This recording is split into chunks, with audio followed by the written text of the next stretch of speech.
Hey friends, tonight we begin the disturbing world of Victorian mental asylums. So before you get too cozy, take a second to like the video and subscribe, but only if this kind of slow night talk feels right to you. Now turn down the lights, let the noise outside fade, and let's settle into tonight's story together. At the edge of a quiet English countryside where the mist curls low across the hedgerows and the crows move in slow circles above frost-brittle trees, a great building rises from the earth like something grown, not built, a Victorian asylum. Its walls are made of red brick, softened by years of rain, streaked with moss that climbs like memory itself. 2 towers mark its corners like watchmen, each window narrow, each pane thick with age. From afar it might resemble a school or a monastery, but up close the stillness is different. It listens. The front gate is cast iron, blackened and curved, its hinges long since stiffened with rust. A heavy bell, unused for decades, hangs above the archway. The gravel path leading inward is uneven, and if you walk it slowly enough, you can still feel the faintest indentations, where 1,000 footsteps once fell in hesitant rhythm. The asylum was not built for cruelty. That would come later, and not always by intention. It was built with hope, with the idea that minds could be calmed by beauty, by routine, by silence. The entrance hall is high-ceilinged, with archways that curve like cathedral ribs and echo even the softest breath. There is no warmth here, not anymore. But there are memories, etched into the wood of the reception desk, worn smooth by decades of palms laid upon it in fear or surrender. Once this hall would have smelled of coal smoke, floor polish, and winter coats. Now it carries only dust and the soft bitterness of old stone. Light filters through tall windows, mottled by grime and spider webs, and falls in pale stripes across the tiled floor. The corridors extend in 2 long arms, east and west, identical in shape and mood. Doors line each wall, some open, some closed, all marked with numbers and once names. But names fade. The paint peels, and still the silence remains. A nurse's station sits in the middle, untouched. Its drawers hold nothing now but cobwebs and echoes. On the wall behind it, a faint outline of a crucifix where once it hung, casting long shadows during evening prayers. The patients' rooms are spare. A single iron bed, a basin, a small window, often barred. Some still contain belongings, a frayed book of psalms, a child's drawing folded into the back of a drawer, a comb with 3 teeth missing. No one has moved these objects. They belong to someone, even if the name is gone. In the courtyard, nature tries to reclaim its space. The garden paths have cracked, but moss has crept in, softening the geometry. A single wooden bench leans under the weight of ivy. Birdsong occasionally interrupts the hush, bold, unafraid. It was believed once that fresh air could soothe the disturbed, that long walks and neatly trimmed hedges might straighten something curled inside the mind. So patients walked here in orderly lines, their hands clasped or gloved, always watched. Some hummed, some counted steps. Some simply stared upward into the gray-blue sky, waiting for something unnamed. This was life inside, structured, still, measured not in progress but in quiet days without incident. No news was good news, but also no news meant forgetting. And yet, something remains. Not ghosts exactly, but impressions. A curtain that shifts without wind. A floorboard that creaks when no one walks. A whisper of fabric brushing past just out of sight. This place does not demand fear, only attention. Because to listen here, truly listen, is to realize that the walls themselves have stories, and they are ready, finally, to be heard. Soft-soled shoes move down the corridor like a gentle tide. Nurses in gray wool uniforms begin their quiet rituals, unlocking doors, collecting ledgers, checking pulses that have been counted the same way for years. Inside their rooms, the patients begin to stir. There are no alarm clocks here, only routine and the weight of expectation. In the women's ward, morning unfolds slowly. One patient kneels beside her bed, not to pray, but to align the corners of her blanket. Another stares at the window, her hand still beneath the quilt. One whispers to herself, as if finishing a conversation that never quite ended during the night. Breakfast is served at long tables, metal trays, thin porridge, weak tea. The patients eat in near silence, save for the occasional clink of a spoon or a muttered line of song from someone too old to be scolded. A nurse moves between them, noting who finishes their meal, who avoids eye contact, who hides bread under their sleeve. After breakfast comes the airing hour. If the weather allows, and sometimes even when it doesn't, the patients are led out into the central courtyard. They walk in slow, unhurried loops along the gravel path, flanked by hedges clipped into stern shapes. There is no destination, only movement. A young man with a bandaged hand walks alone, eyes fixed on the tips of his shoes. Two older women walk arm in arm, not speaking, their steps perfectly matched. In the corner of the garden, a girl crouches to study a cluster of moss growing between stones. She hums as she touches it, as though greeting a friend. Supervisors watch from benches under the yews, their notebooks open but often untouched. This hour is not about science, but containment. Fresh air, they say, is a remedy, though no one ever explains what exactly it cures. Afterward, the patients return to their wards. Some are given tasks, peeling potatoes, stitching uniforms, copying lines from medical books onto slates. Others are assigned rest, a concept not defined by sleep, but stillness.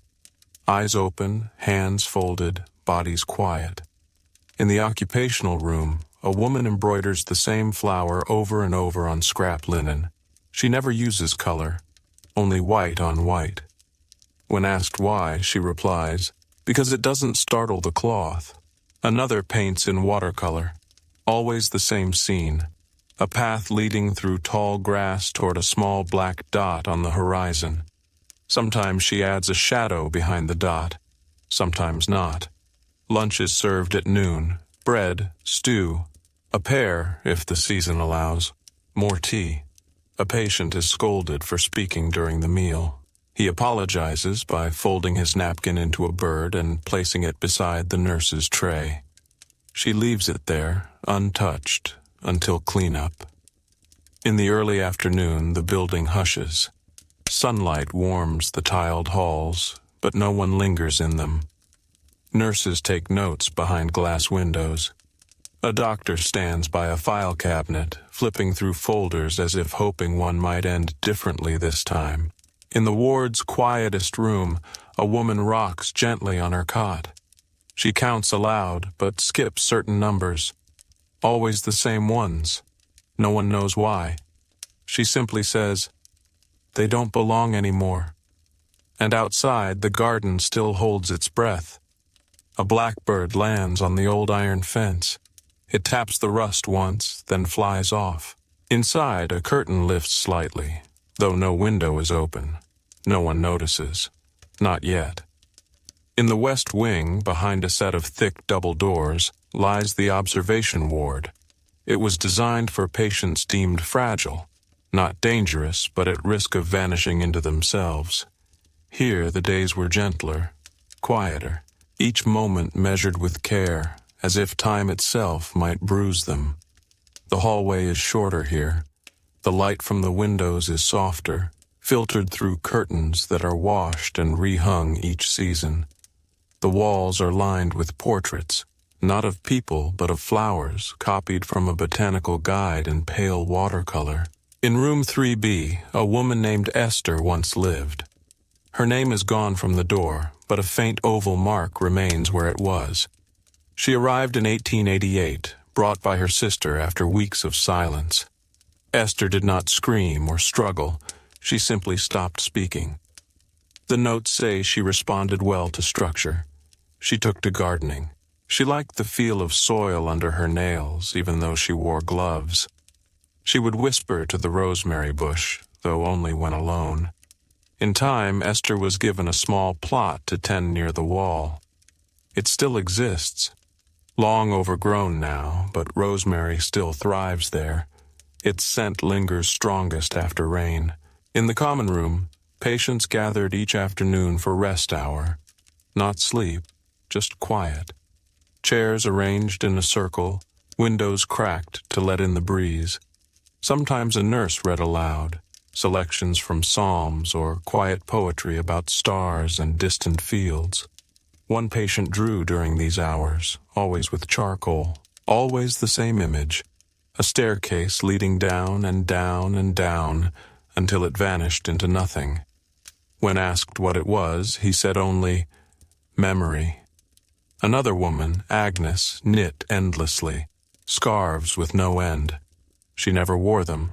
She left them on chairs, sometimes tied them around tree trunks in the garden. The staff didn't stop her. They wrote, "Activity consistent, emotion regulated." At dusk, the mood in the ward shifted. The shadows stretched long and the light turned golden, then blue. Patients became quieter still, retreating inward, as if preparing for some shared, unspoken ritual. Supper was served early, broth, soft bread, warm milk, a comfort menu. Afterward came the slow hour, a time with no instructions, no tasks. Some patients hummed, some sat by the windows, some simply stared into their laps, hands folded like unread letters. One nurse, Miss Fenn, had a tradition. Each evening she placed a flower on the sill of room 5A. No one asked why. No one removed it. Years later, long after the ward had emptied, petals were still found there, dry, faded, but always fresh enough to have arrived recently. In the corner of the ward was a narrow stair leading to the attic. It was kept locked. Only staff had the key. But one year during a storm, the lock broke. A boy named Tom wandered up, barefoot, silent. They found him hours later, asleep beneath the window, surrounded by dust and bird feathers. When asked why he went, he said, "I heard someone remembering me." No one questioned him. After that, the attic was repaired, but never locked again. By the time evening turned fully to night, the ward was asleep, or mostly. Some patients dreamed aloud, soft mutterings, the occasional laugh. Others sat up in bed, watching the moonlight shift across the walls. And sometimes a nurse doing rounds would pause, not out of fear, but recognition. A shape at the end of the hall, a sound like fabric being folded. A name whispered, not from a voice, but from a feeling. The observation ward held its own gravity. A gentleness threaded through with longing. It did not cure, but it comforted, and comfort here was enough. Beneath the asylum lies a space few ever visited, the records vault. It was never intended to be hidden, but the descent into that dim place always felt different. 3 flights down from the main floor, past unused laundry rooms and long cold boilers, the air becomes heavier, cooler, denser with stillness. The door is iron. It sticks slightly when opened, as though the room breathes differently when disturbed. Inside, shelves stretch in careful rows. Wooden boxes labeled by year, by wing, by patient number. No names on the outside, only codes. Inside, though, the stories wait, folded carefully into manila folders, tied shut with aging string. The archivist's table sits in the center, beneath a low-hanging lamp. Its light casts a circle over the wood, like a stage for forgotten things. The journal of Nurse Clara Fenn is kept in a blue cloth wrap. It begins in 1891 and ends with a single line written 23 years later. They never stop listening. Her notes are not medical, not official. They speak of gestures, of silences, of the way some patients arranged their spoons by size and others folded their bedsheets into triangles every morning, whether watched or not. Clara mentions one man who whistled only when it rained, a woman who sewed pockets into every garment she wore, though she never placed anything inside them, a child who spoke only in riddles, always in the second person, as if he were telling someone else's story. The ledgers here hold more than data. Some include pressed flowers, drawings, scraps of fabric, a button, a lock of hair, carefully wrapped, labeled A. April, Wind.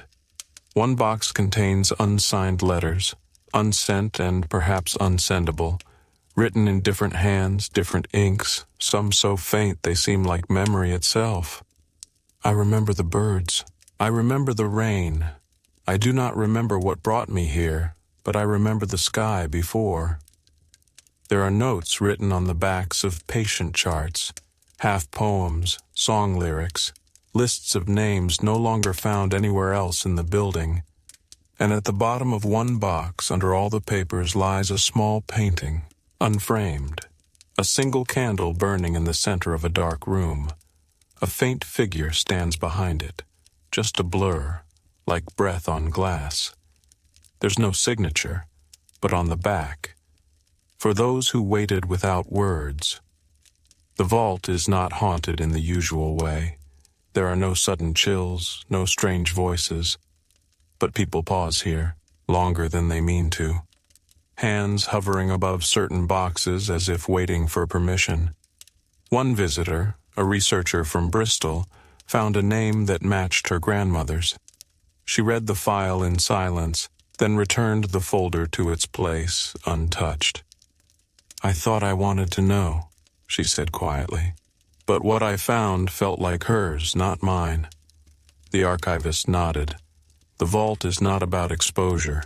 It is about presence. The building above has grown quieter with time, but down here things remain unchanged. Ink does not fade as quickly. Paper speaks more clearly in the hush. Each evening the lamp above the table is switched off by hand. No timer, no automation, just a slow, deliberate gesture. Before leaving, the archivist always stops at the third shelf from the back, touches one box without opening it, and whispers something low, something only that space is meant to hear. And above, in the walls of the west wing, a faint warmth lingers in a sealed room, as if a memory had just walked through. The chapel stands slightly apart from the main asylum, as if even in its day it belonged to another world. Built in 1875, it was designed in the Gothic style, pointed arches, stained glass, and wooden pews worn smooth by repetition. But unlike a village church, it held no congregation. Its sermons were brief, the music solemn, and the prayers whispered more to oneself than to any sky. Patients were brought here on Sundays. Some came willingly, drawn by the rhythm of ritual. Others came because they were told to, walking in silent pairs beneath the bells that had long since fallen silent. There was no fire in the chapel, only candlelight. And sometimes, in winter, the breath of the gathered rose visibly in the air like a second offering. The altar was simple, a wooden cross, a brass bowl, a book left open to the Psalms. But behind it stood the stained glass window. Not saints or angels, but abstract shapes in soft amber and muted blue. It cast a light that moved throughout the service, landing differently each week. One nurse, who played the harmonium, remembered a woman who never looked at the altar, only at the window. She said the colors helped her stay inside herself without drifting. In the side aisle, a small door leads to the vestry, a place of storage but also of quiet. Staff would retreat there during especially heavy days. It held tea, spare blankets, and a little notebook labeled Confessions. It was not official. No one was required to write in it. But over the years it filled, page after page of entries. Some one sentence, some barely legible, some long, unpunctuated spools of thought. Today I pretended to remember my brother's name. I do not, but it made them smile. I feel like a curtain being opened and closed by someone else. I am not frightened, only folded. The book remains there still, under glass now, but copies of its pages are read aloud during tours, never as spectacle, only as offering.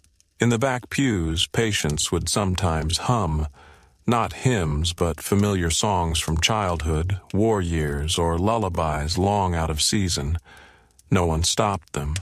And once, during a spring service, when the window was open and birdsong bled into the sermon, a woman stood and softly began to sing. No one joined her. No one interrupted. She sang a tune with no words, just vowels, clear, high, and slow. When she finished, she sat down and wept silently. The chaplain, a gentleman named Alden, wrote in his journal, "Today I heard grace unspoken.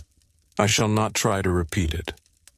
Outside the chapel, a narrow path leads to the memorial garden. It holds no statues, only moss, 3 benches, and a circle of stones marking the original burial ground. Some graves are named, most are not. Visitors often bring flowers, but some leave stranger gifts. Folded cranes, pages from books, a single glove. No one collects them. They vanish slowly with the weather. There is a bench beneath an old yew tree that creaks when no one is near it.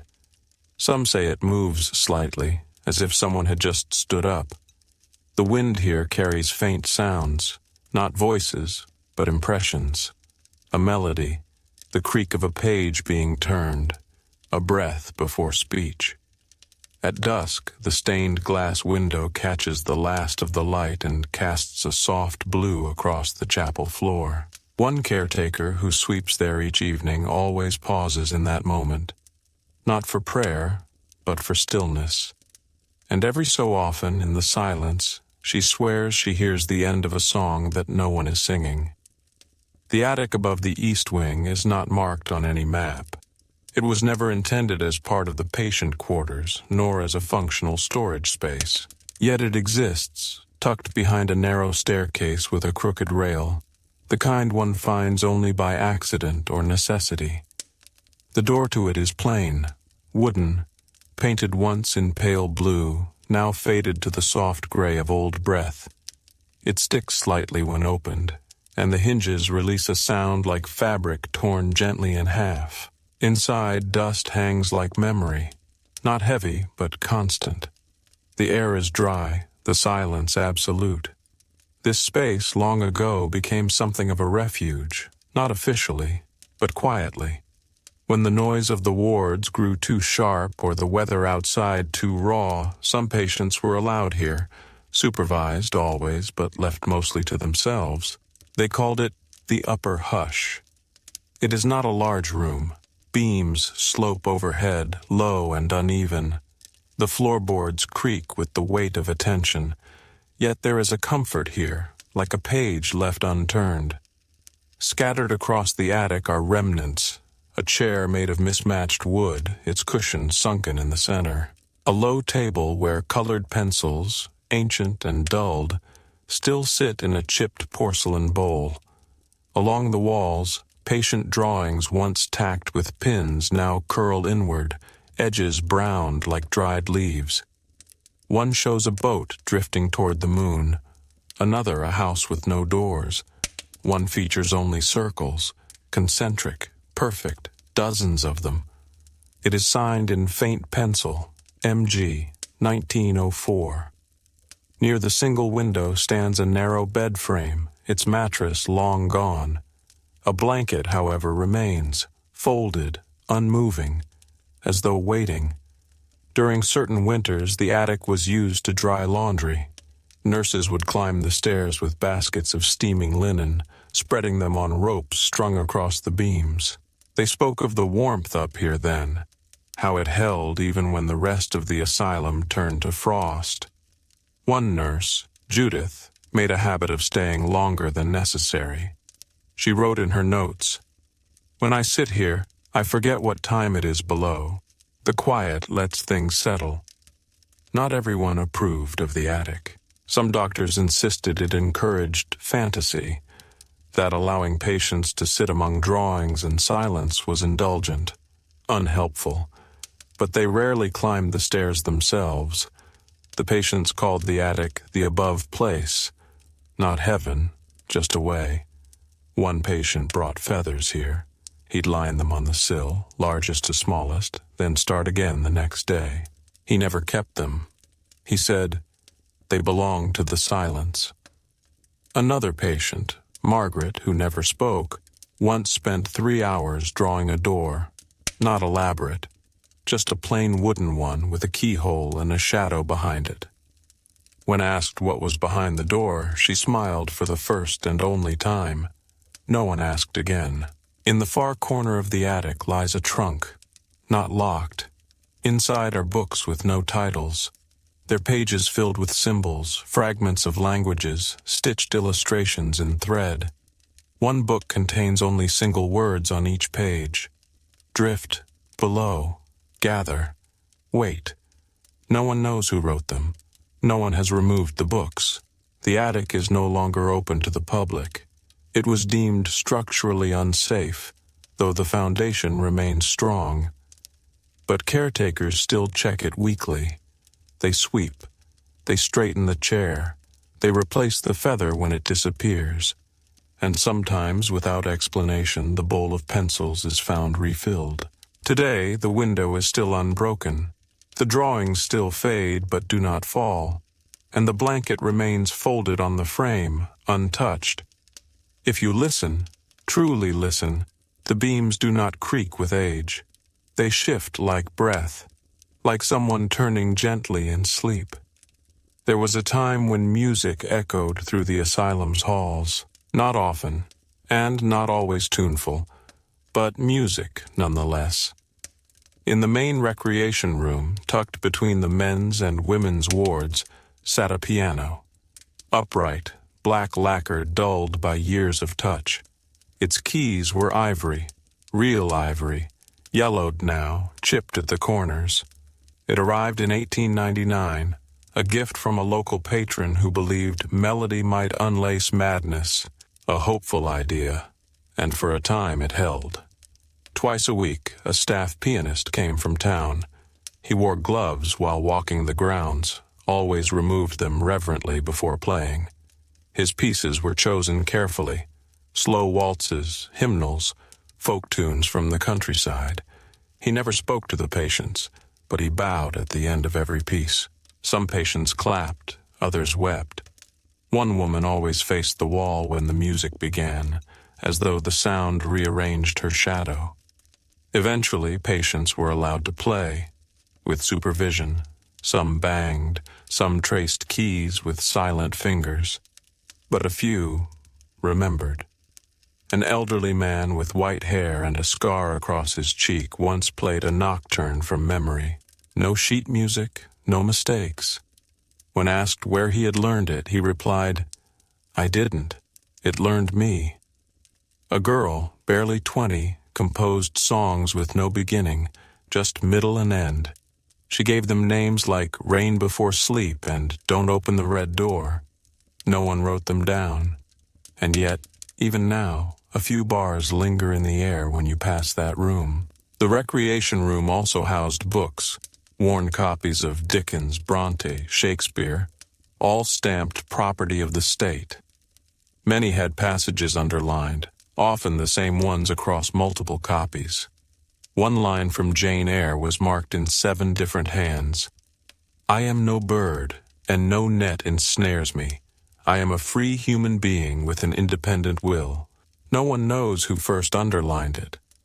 On Thursdays, the patients performed readings, sometimes monologues, sometimes lines recited in chorus, not always from the books. One man simply stood and listed every kind of bird he could remember. Another woman read from a note she had written to her former self. "I forgive you," it began, and ended with, "Try again tomorrow."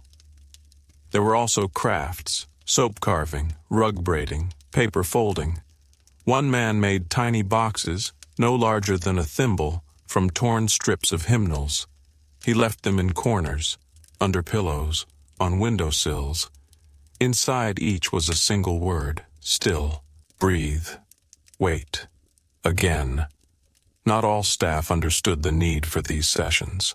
Some called them childish, others saw them as indulgences.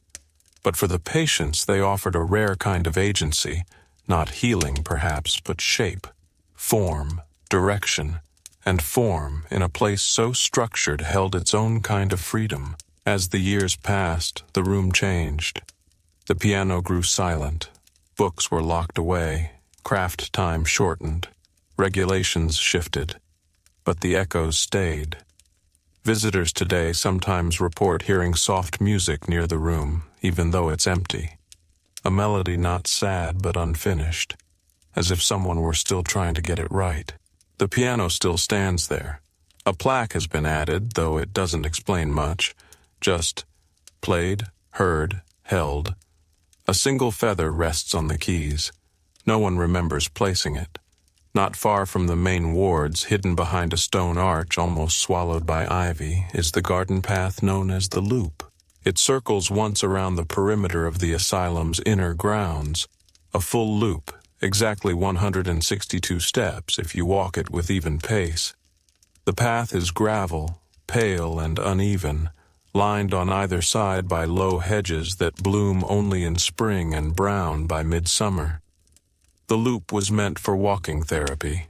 Patients were encouraged to use it daily, supervised but unbothered in single file or pairs. They called it going the round, and for some it became the closest thing to freedom. One man, Mr. Alum, walked it every morning at the same hour, always clockwise, always wearing a dark coat even in summer. He would pause at the southeast corner where the hedges break and the view opens to a distant hill. There he'd stand for exactly 1 minute before resuming. A nurse once asked what he saw. He answered, "Nothing, but I like to look where the world keeps going." Others had their own rhythms.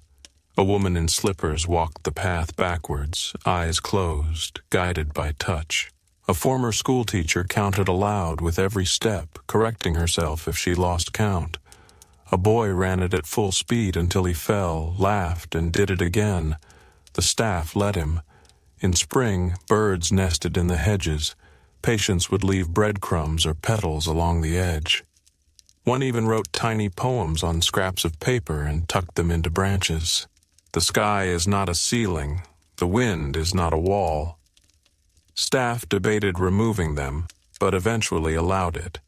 Some even began to contribute their own. The loop passed by the greenhouse, long abandoned but still standing. Its glass mostly intact, though fogged with age and streaked with lichen. Inside, ferns grew wild among the rusting tools. Sometimes a patient would press a hand to the glass, as if to greet the quiet inside. Near the north turn, a bench sits under an ash tree. It is plain, splintered at the edges, but the wood is soft from decades of use. The initials of patients and staff alike are carved into its surface, a map of memory. One reads, "LH was here, waiting," another faint, "just until I remember." It's said that if you sit on that bench at dusk and remain very still, the path hums, not aloud, not with sound, but with presence. There is a story, never officially confirmed, of a patient who walked the loop for 1,000 consecutive days. They say she never missed a step, rain or shine. When asked why, she said, "So I don't lose where I end." Her records don't show a name, only routine observed, mood stable, no further action. The gravel of the loop is different from the rest of the grounds. It holds impressions longer. Visitors today find themselves following its curve without thinking. Tour guides sometimes lose their place while walking it. One described it as being carried by the memory of someone else's steps. The hedges are still trimmed, though no one claims the task. And on quiet days, petals still appear along the edge, fresh, even out of season. One caretaker swears she saw someone walking it at dawn, barefoot, wearing a hospital gown. By the time she reached the turn, the path was empty. But on the bench, a page from a book had been left, folded carefully, with a single word. Again. The loop remains open. No signs, no ropes. It does not draw attention, but those who walk it often return, not because they must, but because something waits with them at each corner. Not a voice, but a rhythm. And rhythm, in the language of this place, is remembrance. Behind the asylum's kitchen wing lies a building many never noticed. It is low and rectangular, built from stone the color of ash, with narrow windows that never quite reflect the light. A small brass plaque beside the door reads only, Occupational Annex, 1882. But among staff and patients it was always called the Room of Hands. Inside, the air carried a faint smell of wax, clay, and lavender soap. Long wooden tables filled the space, each with deep grooves worn by time, by tools, by repetition. Here patients worked, not as punishment nor as therapy exactly, but as a way of making time visible. There were stations, candle dipping, basket weaving, letter sorting, thread pulling, soap carving, each task quiet, repetitive, small. Some found comfort in it, others resisted. But for many, the work created a rhythm that spoke louder than words ever could. A patient named Willard made candles shaped like birds, delicate, uneven, sometimes wingless, but always with eyes. He'd line them on the windowsill, facing outward, then melt them down and begin again the next day. No one stopped him. Eventually, nurses began saving one bird from each week. They kept them in a glass cabinet near the door. They are still there. A woman named Elsie wove baskets with no bottoms. When asked why, she said, "Because not everything should be filled." Her hands moved quickly with purpose, and she hummed softly as she worked. Old tunes, untraceable, sometimes in a language no one knew. Another man, Samuel, organized buttons by size, by color, by how they made him feel. He created intricate diagrams, pinning them to corkboards with notes like, "Grays are anxious, reds try too hard, bone white is safest." He never spoke otherwise, but when a visitor dropped a coat button during a tour, Samuel retrieved it, studied it, and said, "You're looking for something you've already named." It was his only recorded sentence in 6 years. At the back of the annex, there was a long counter lined with patient ledger cards. Each card noted their assigned task, time of entry, and 3 blank spaces labeled "Observed." The entries varied. Calm, quiet, threaded 7 buttons into left sleeve. Stopped work to listen to rain, no disturbance caused. Sang to soap, unintelligible lyrics. In one corner of the room sat a locked cabinet. Inside were patient creations that had been flagged, not for danger but for symbolic content. A doll made of matchsticks and velvet. A clay dish with dozens of tiny teeth pressed into its surface. A letter addressed, "To the one who stood behind me last night, please return." These were not destroyed, only watched. The cabinet, too, remains, each drawer labeled not by number but by shape. Circle, spiral, hollow, knot. Staff were encouraged to interpret these pieces, but more often they simply preserved them, cataloged and shelved with care. At the end of each work period, a bell would sound, not sharp, but resonant. One low chime. Patients would pause, lay down tools, breathe. Some lingered, reluctant to leave. Some stood immediately, hands still twitching with momentum. The room would fall silent except for one sound, the gentle brushing of hands being wiped clean. Even now, when the annex is closed and locked to the public, caretakers say that sound remains. that in the early hours, before light breaks the sky, the rustle of cloth on skin can be heard faintly from behind the door. And once, last winter, someone found a candlebird on the windowsill, still warm, still watching.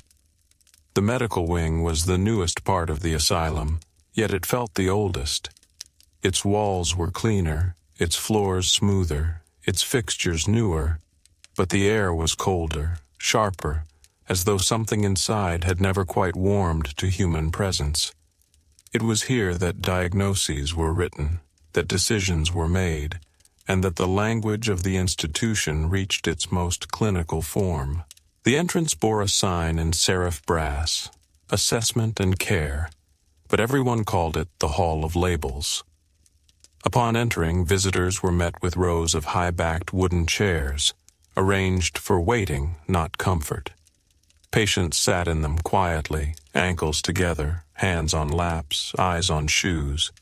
Some hummed, some rocked, some counted the seams in the floor tiles. Doctors passed swiftly between rooms, white coats stiff, faces unreadable. They spoke in codes, acronyms, categories, numbers. The assessments took place in small rooms behind frosted glass. A single desk, 2 chairs, a clipboard, a clock that ticked loudly as if reminding both parties of time's dominance. Patients were asked questions. How often do you sleep? Do you hear things no one else hears? What does silence feel like? Answers were written down, rarely responded to. Sometimes the doctor asked the same question twice, not for clarity, but to test consistency. One man, when asked what year it was, answered, "The same as the last." He was labeled chronically flattened affect. Another woman, when asked if she believed in angels, whispered, "Only the kind that close doors behind you." She was labeled mild religious delusion. The labels mattered. They shaped how patients were moved, who they could speak with, which therapies were available. Some carried more weight than others. Melancholic tendency, anxious pattern, prolonged reverie. The rarest label was misplaced grief. It was reserved for those whose sadness didn't match any known cause. A boy of 17 once received it after spending every morning staring into a sink, convinced it held voices. No voices were ever found. But he wept when moved to a different sink. His records note, unresolved ache, origin unclear, eye contact soft. Along the back corridor of the wing was the diagnostic archive, locked to patients, accessible only to staff. Inside, drawers held thin cards with slotted holes, an early attempt at categorization. Each card bore a number, a symptom, and a sentence in quotation marks.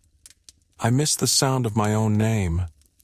There is a room behind my eyes where no one visits. The dust knows me better than my mother ever did." Doctors used these to build profiles, match patterns, argue for treatments. But some staff began reading them at night, not for analysis, but out of something closer to reverence. A nurse once said, "They sound like poems no one meant to write." In the farthest room of the medical wing, past the examination hall, was the mirror room. It held only a chair and a large mirror, framed in dark wood, slightly tilted forward. Patients were brought here to reflect, both literally and metaphorically. They were told to sit and speak, to watch themselves speak. Some refused, some wept.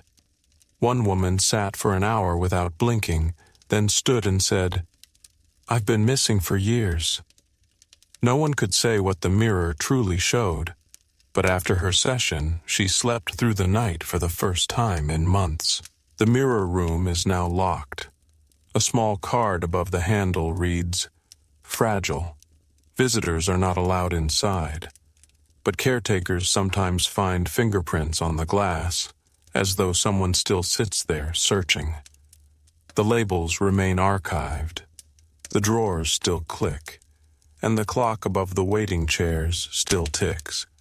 Not to mark time, but to remember that time passed here, whether anyone felt it or not. At the heart of the asylum, hidden between the east and west wings, stood the day room. It was meant to be bright, a place of gathering, rest, soft activity. The windows stretched from waist to ceiling, designed to pull in as much light as the northern sky could offer. On clear days, the room glowed pale gold.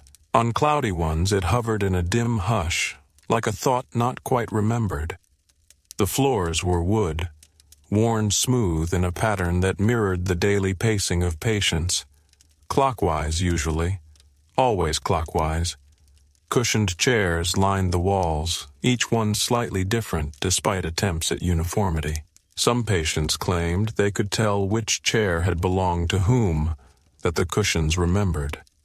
A large table stood in the center, its surface polished to the softness of skin. It bore the weight of 100 puzzles, 1,000 cups of tea, and endless games of cards where no one cared who won. The day room was where the world came back in small ways. Letters arrived here, carefully sorted by staff, sometimes read aloud if the recipient preferred not to speak. Some were real, penned by sisters, old neighbors, once lost friends. Others were written by staff under assumed names to patients no one else remembered. One such letter began, "Dear Eleanor, the birds came back today. The red ones. You were right about the apple tree. It bloomed early. I saved you a blossom in my book." Eleanor never asked who wrote it. She kept it folded in her coat pocket until the day she left. The radio played sometimes, soft and low, music programs, weather reports, distant voices describing towns and rivers the patients would never visit. One man would tap the edge of his chair in rhythm to the broadcast.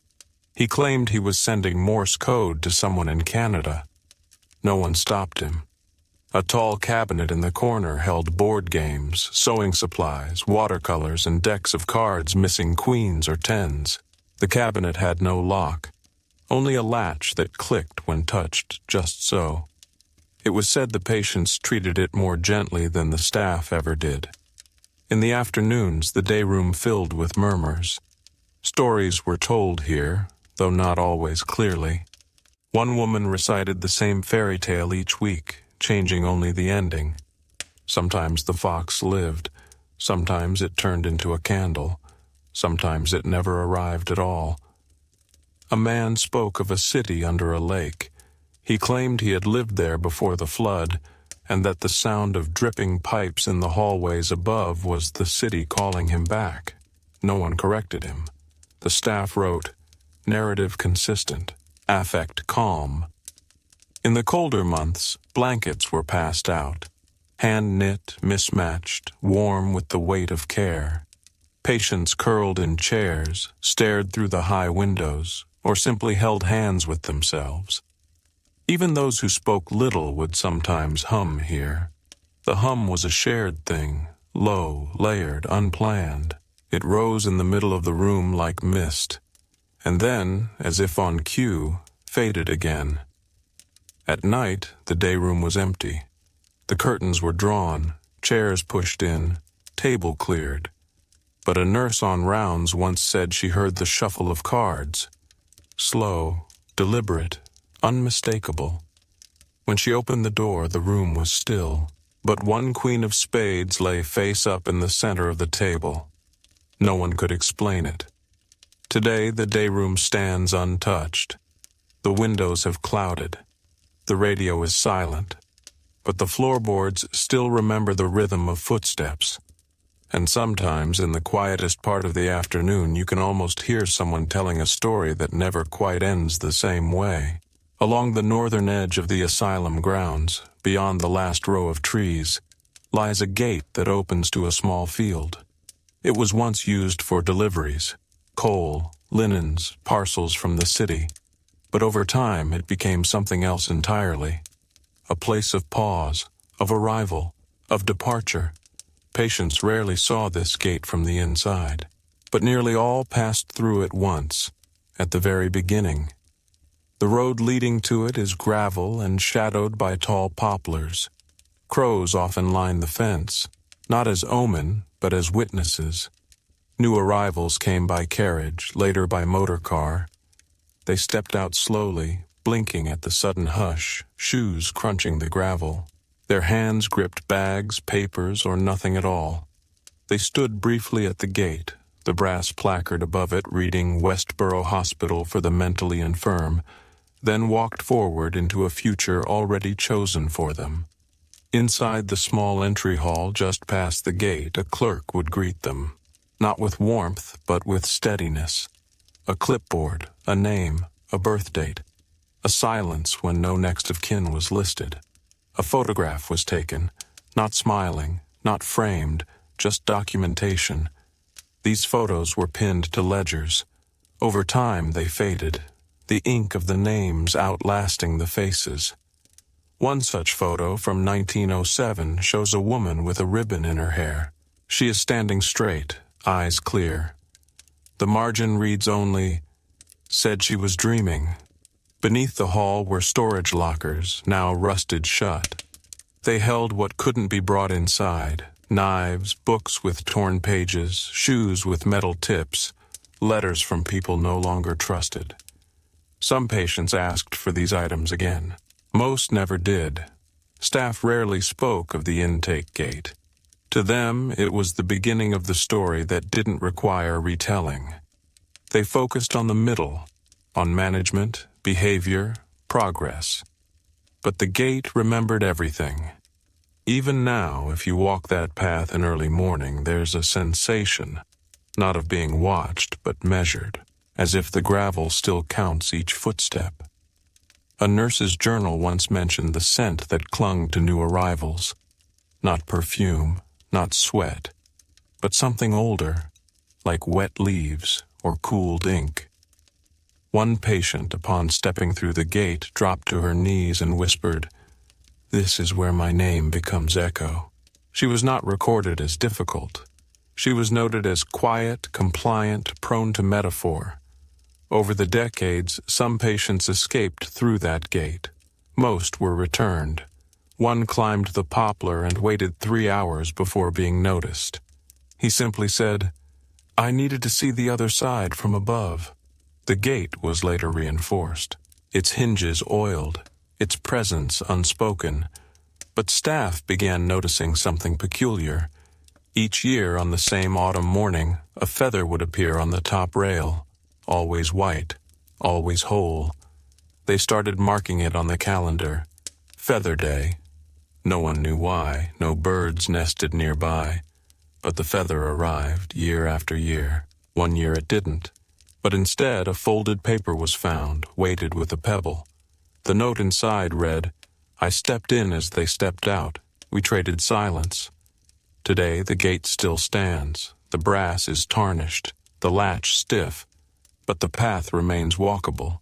Visitors who find it often pause, not because it's remarkable, but because it feels like something should be said there, even if the words never arrive. And on quiet mornings, the poplars still sway, as if nodding, as if remembering the shape of everyone who ever passed beneath them. Tucked beneath the eastern stairwell, behind a door painted the color of dust, was a space simply known as the archive closet. It was never intended for storage. Originally meant to house janitorial supplies, the closet transformed over time, not officially, not by order, but by necessity. Staff began placing certain things there, items not ready to be thrown away but too strange or too personal to remain in common spaces, things that bore memory too heavily. It began with a single shelf, then 3, then boxes on the floor, labeled not by contents but by seasons. One read, "Winter for quiet things." Another, "Spring, unsorted beginnings." Inside were items like these: a teacup, cracked but glued back with meticulous care, a glove made entirely of lace with a pearl sewn into the palm, a stone with the word almost etched into it, not carved, just scratched faintly as if in hesitation. No inventory was ever made, yet each item held its place, as if it had always belonged there. One nurse, during her night shift, began a list in her notebook titled, "Things the Closet Knows." It included the color of silence, the shape of breath before speech. The difference between loss and leaving staff would add to it, not out loud, just by slipping notes into the boxes. One such note read, "Today she remembered a song no one else knew. We listened." The closet also held patient art. Not displayed, not evaluated, just kept. Drawings folded into cranes, small collages of leaves and broken watch parts. One piece made entirely of stitched string, winding back and forth across the page like a map to somewhere that never existed. At the very back of the closet was a wooden crate labeled "Unclaimed Narratives." Inside were journals without names, pages torn from sketchbooks, even unsent letters addressed to places like the past, the window, or myself when ready. One letter began, "If I ever return to who I was, leave this unopened." Another simply read, "Still here." The closet had a scent, not unpleasant, soft, papery, slightly sweet like pressed flowers or candle smoke. Some believed it came from the contents. Others said it was the memory of all that had been placed inside.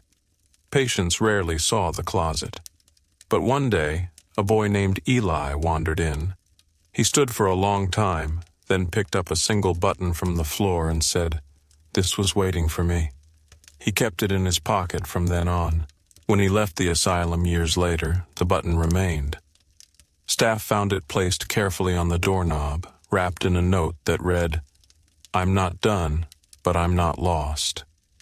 Today, the archive closet is technically closed. The door remains shut, but sometimes staff find it slightly ajar in the morning. Not forced, just open. Inside, nothing seems disturbed, but a new item will have appeared. A photograph, a feather, a torn edge of envelope with the word "still" written in blue ink. There is no explanation. There never was. But the closet remains, soft in its silence. A memory not of moments, but of the feelings between them. Beneath the west garden there is a tunnel. It was built not for escape or secrecy, but as a utility corridor, a way to run pipes between buildings, to hide the workings of heat and water beneath the calm order above. But like so much of the asylum, the tunnel became something else. It begins with a narrow stair, stone steps curved by use. The door at the top is locked now, but once it was used almost daily, by maintenance workers certainly, but also, quietly, unofficially, by nurses, porters, and sometimes patients who were trusted enough to help carry linens or supplies. The tunnel stretches east to west. It is narrow, no more than 4 feet wide, and lined with brick darkened by steam and decades of breath. Pipes run along the ceiling, some still warm to the touch, others silent, abandoned. The air smells of rust and old soap. It is quiet, not silent, but thick with hush. Footsteps here do not echo. They absorb. Light bulbs dangle at long intervals, their glow weak and yellow. Some flicker, some do not light at all. And yet, the tunnel remains navigable, like a thought half-formed but persistent. Along one wall are markings, not graffiti, not official signage, simple chalk lines, some straight, some looping, some symbols not found in any known alphabet. A caretaker once tried to wash them off. They returned within the week. Now they're left alone. One section of the wall bears a series of dates, some in the past, some clearly impossible. One reads, February 30th, the day between breaths. There are benches in small alcoves, places to rest. It's said patients once used these for quiet conversations, not about escape or fear, but about memory. A note was once found taped to the underside of one bench. If you forget who you are, wait here until someone remembers with you. Midway through the tunnel, a doorway opens into a low chamber. No one is sure why it exists. It's not on any blueprints. Inside, a single chair, a wall of mirrors, not perfect but salvaged, cracked at the edges. Candles melted into the floor, long since burned out. It is known as the listening room. Those who entered say it's not about hearing sound, but about being heard, by the tunnel itself, perhaps, or by something that lingers within the brick. A former nurse wrote, "I whispered nothing, it nodded." No explanation followed. The far end of the tunnel opens near the old laundry wing, a door with peeling paint, warped by damp. It sticks when pushed, as though reluctant to let go. Above it, someone once carved into the lintel, "Return kindly." No one knows when or who. Visitors today are not allowed in the tunnel. It's marked as unstable, too narrow, too worn. But once a year, during the longest night, the staff open the stairwell door and place a single lit candle at the top step. They do not speak. They do not descend. In the morning, the candle is always gone, and on the bricks below, a new chalk mark waits, a circle, open at one end, as if something passed through and closed gently behind. The window room was never officially named. It was a small, square space at the end of a narrow corridor in the southern wing, facing the orchard that once bloomed behind the asylum. There were no labels on the door, no signs to suggest its use, and yet it was always full. The room held 5 windows, tall, thin, almost cathedral-like, each one different, each facing a slightly different direction, so that throughout the day light shifted across the floor in slow, deliberate patterns. No furniture except a single wooden bench against the back wall. But the floor was worn, as if people had stood there for hours, perhaps days, unmoving. The windows did not open.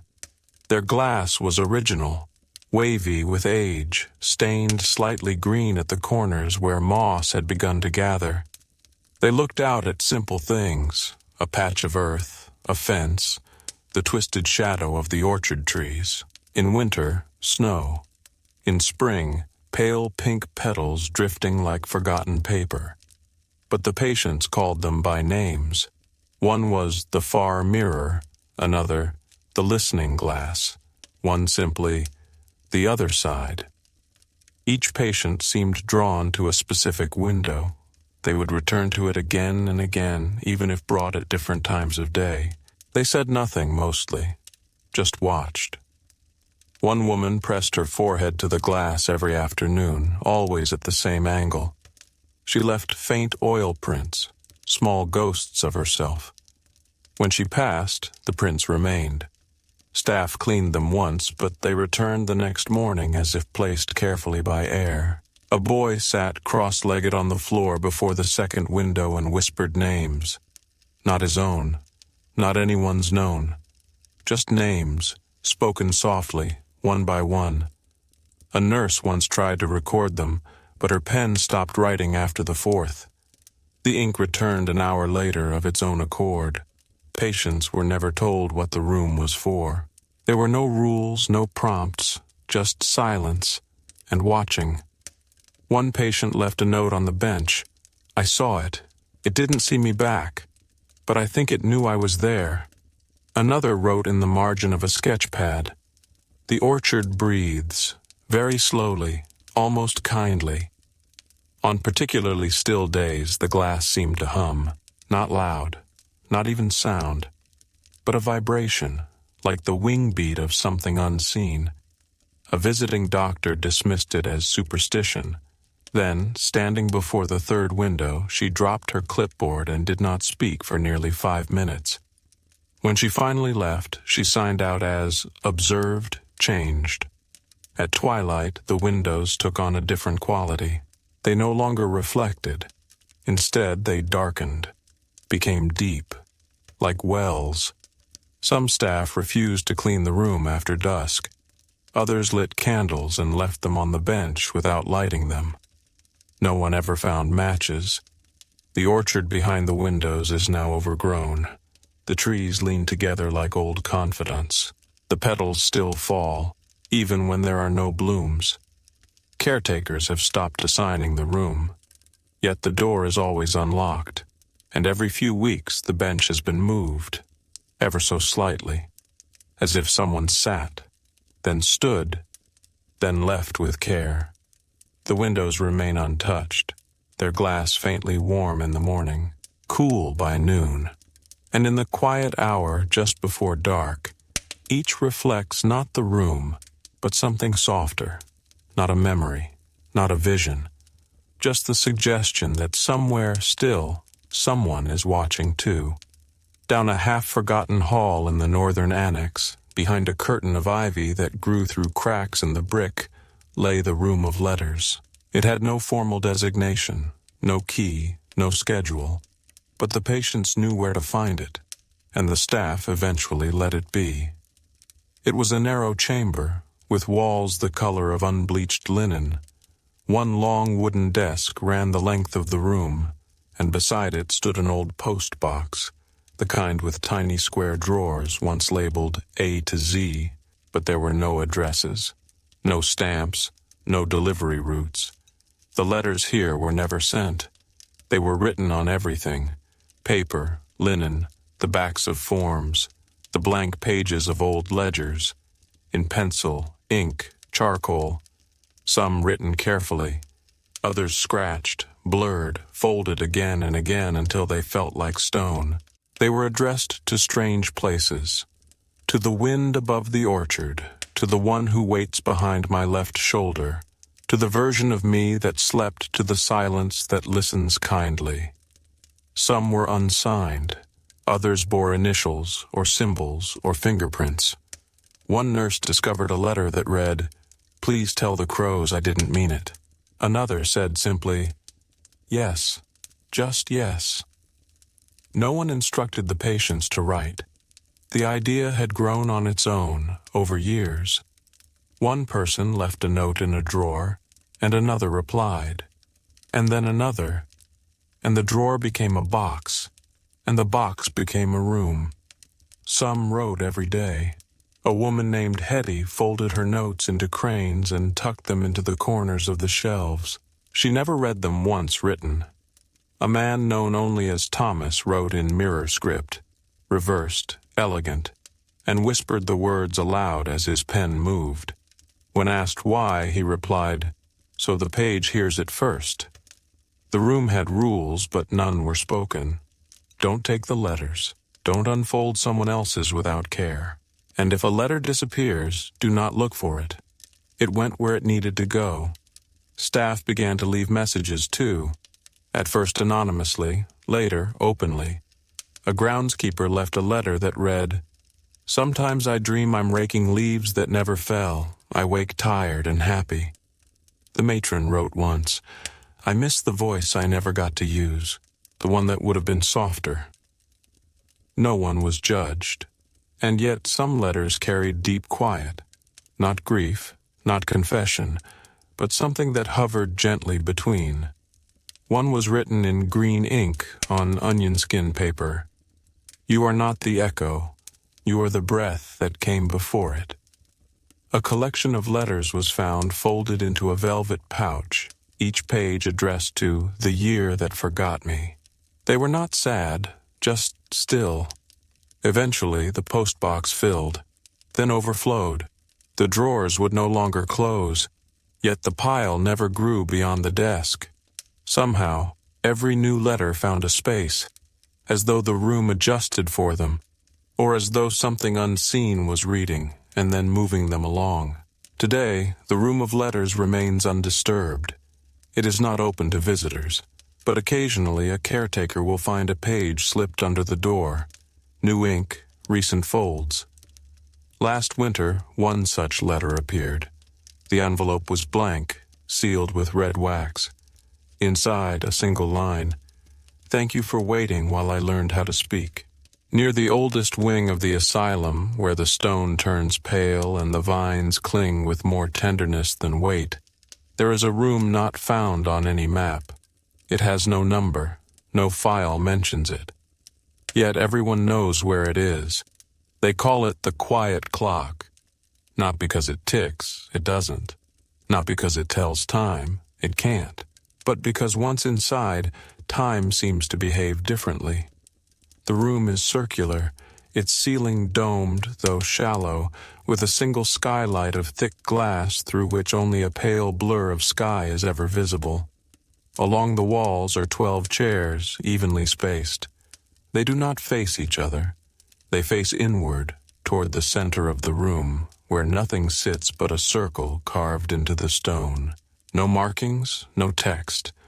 Just a groove, worn smooth, as if fingertips traced it once, or often. There are no clocks on the wall, no windows, and yet everyone who enters feels they are inside time, not beside it, not watching it, inside.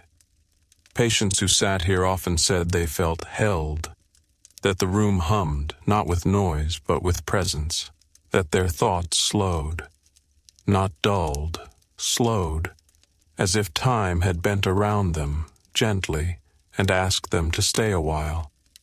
One woman, quiet for months, whispered her own name aloud here for the first time. She said, "I think I had forgotten how to say it without hurting."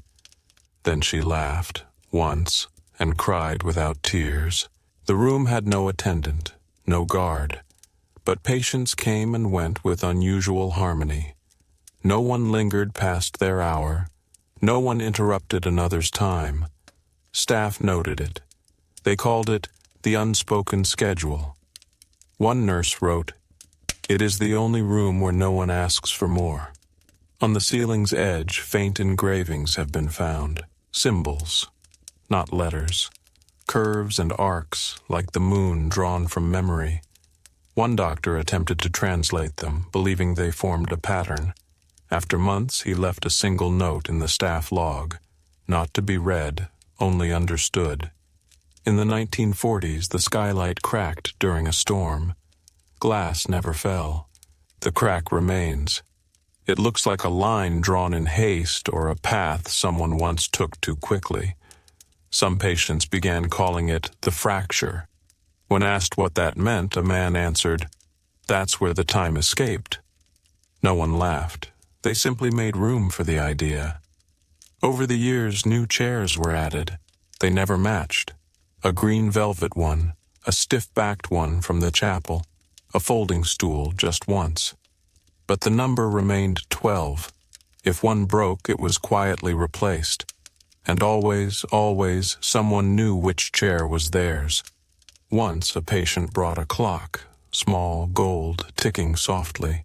He placed it in the center circle. Everyone watched. It ticked once, twice, then stopped. He nodded, picked it up, and left without speaking. The clock was never seen again. Today, the quiet clock is locked, not from fear, from reverence. But on rare evenings, when dusk falls thick and the air inside the asylum grows soft with shadow, the door is found slightly ajar, and inside, faint impressions on the cushions. 12 chairs, 12 names not written but remembered.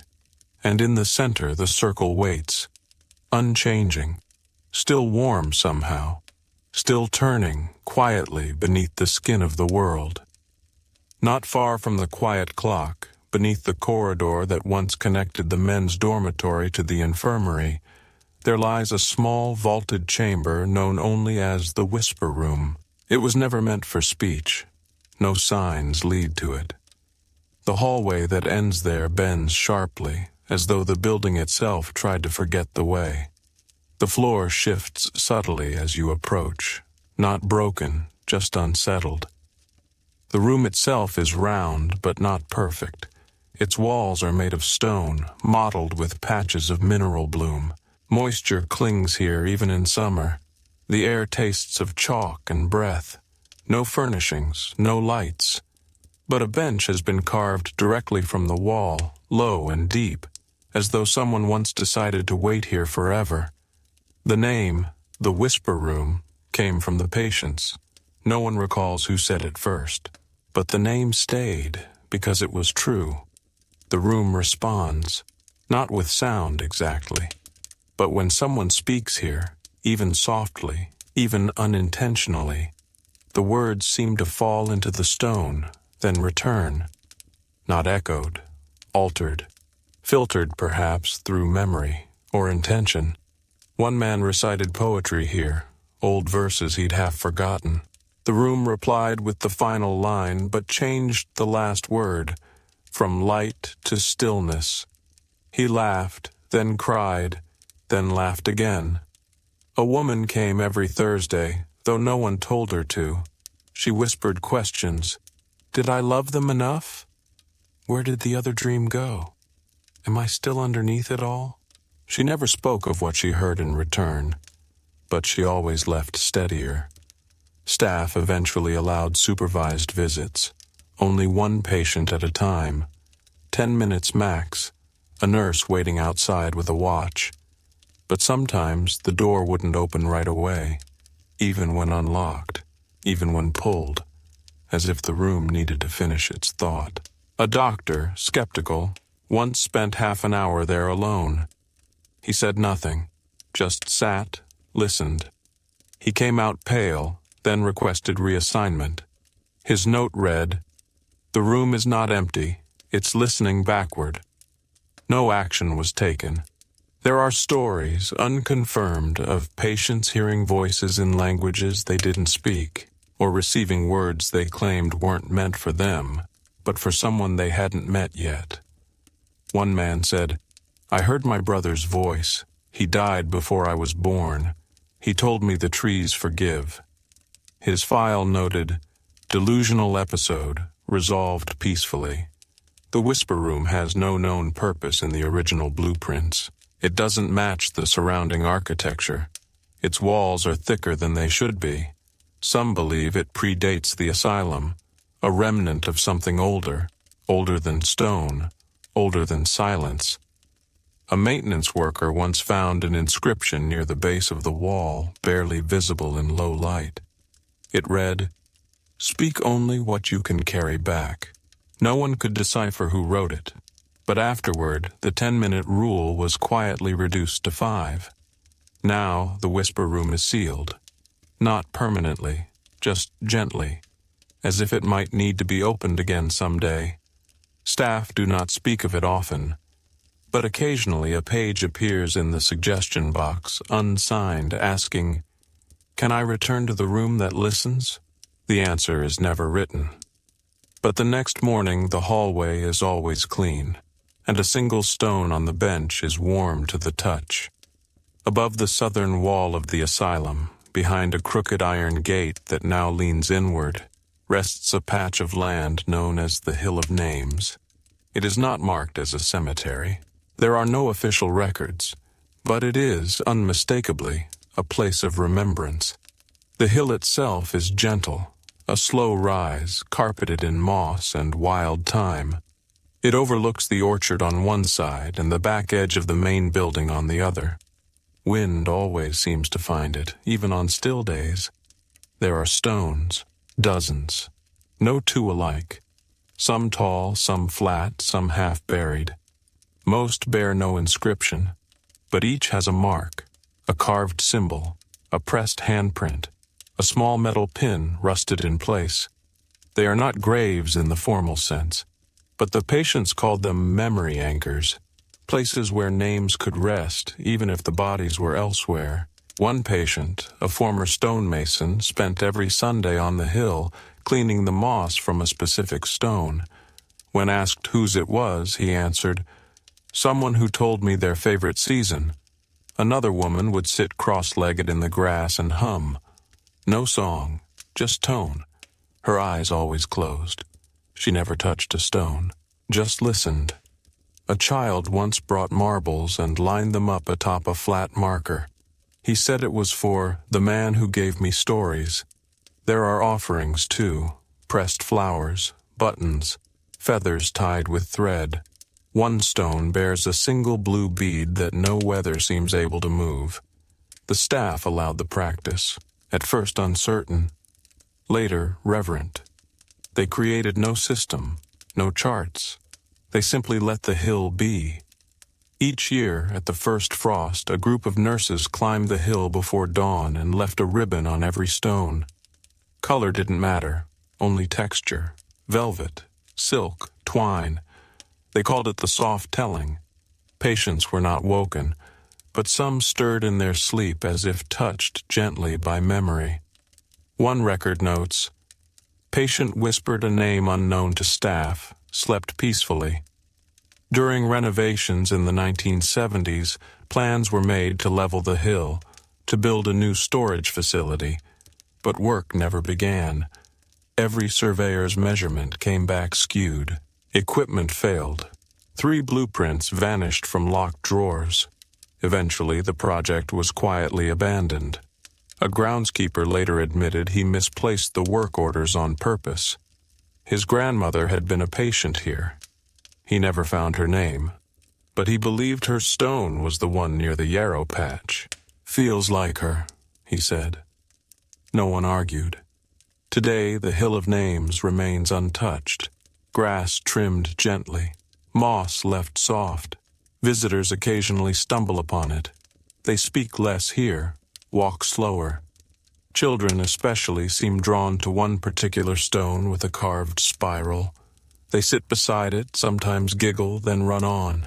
Caretakers place no signs, but those who need to find it do. And sometimes, on mist-heavy mornings, the hill looks like a tide, rising not with water but with memory. Each stone holding not a life, but a moment, not a person, but the name they whispered last. At the western edge of the asylum's oldest wing stands a room that was never numbered, yet always counted.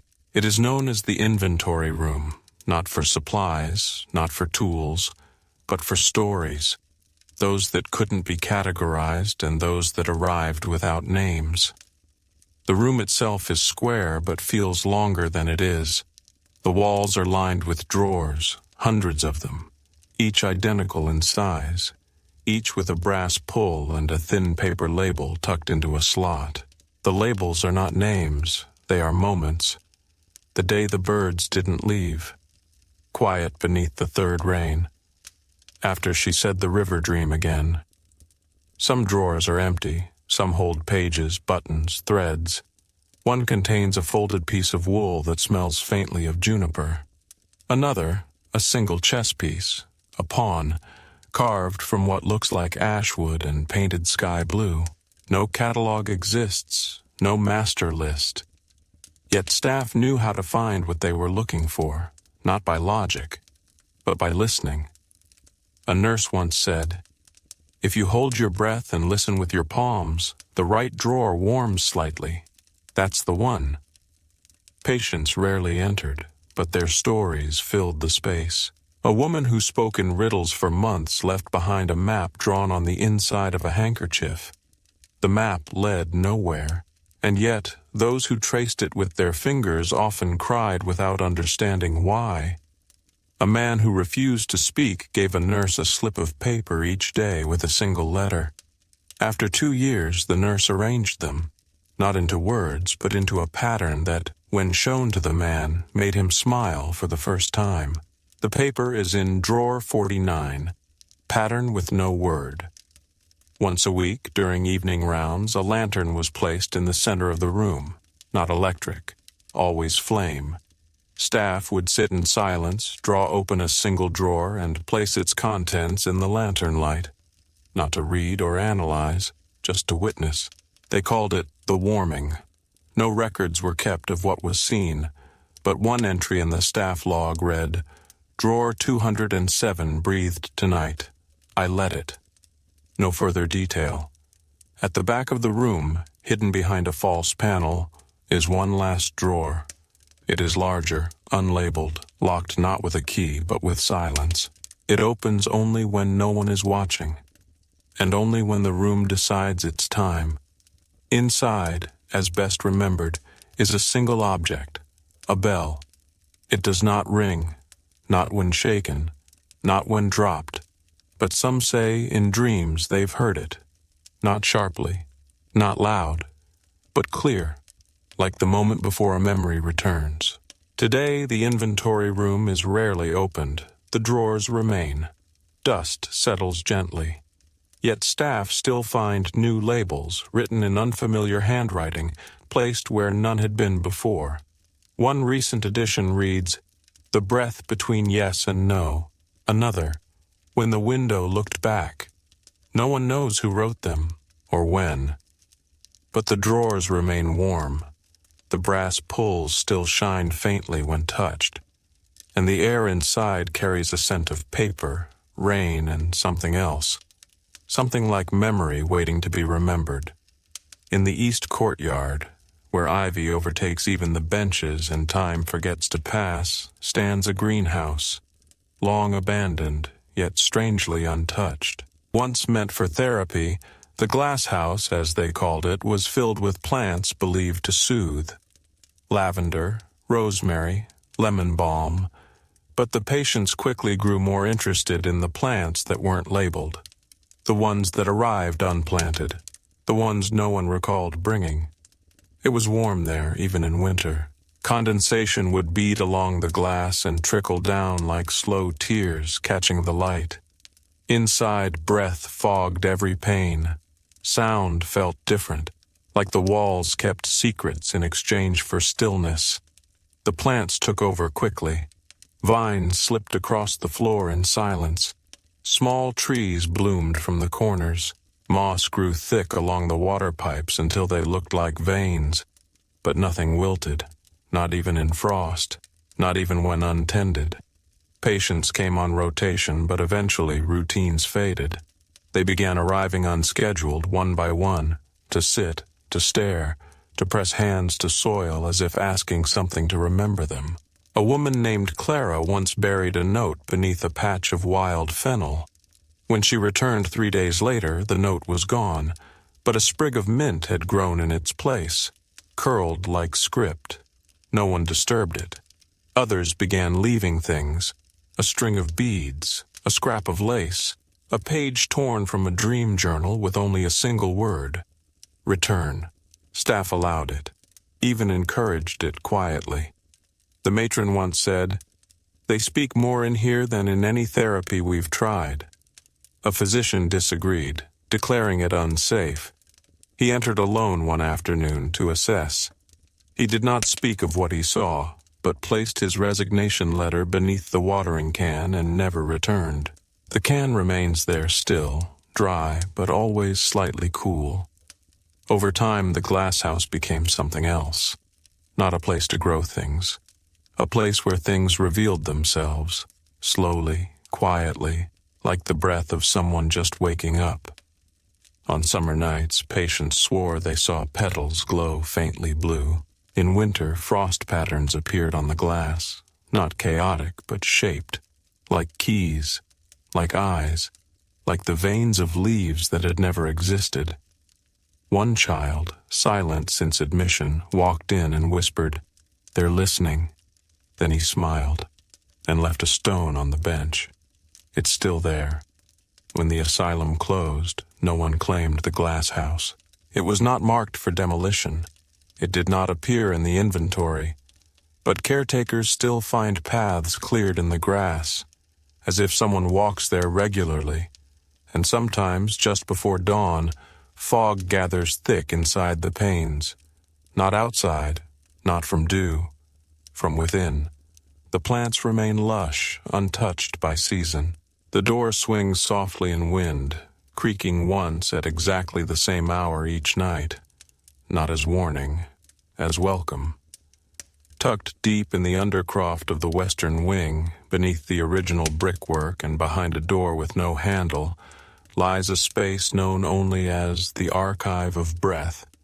It is not an archive in the traditional sense. There are no books, no files, no ledgers, only air, and memory suspended in it. The entrance is unmarked, yet found by those who need it. The hallway leading there narrows slightly, as if the building exhales just before one enters. There is a hum, faint, like fabric shifting in a drawer. Inside, the room is round, not precisely circular, but shaped as if it had grown that way from silence. The walls are lined with what appear to be vessels, jars, bottles, some sealed with wax, others with folded linen. No labels, no numbering system. Each one holds a breath, not a metaphor. An actual exhale, preserved at the moment someone chose to release something they could not say. The air within them is still, alive somehow, even warm to the touch if held long enough. Patients discovered the room decades ago purely by accident. A woman escaping a storm stumbled in, sat, and cried without sound. When she left, the air around where she had sat shimmered faintly, and a jar beside her fogged from within. From then on, people came not to speak, but to leave something unsaid.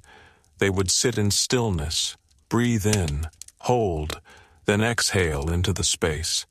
And if the breath was true, full of meaning unspoken, the jar beside them would seal itself.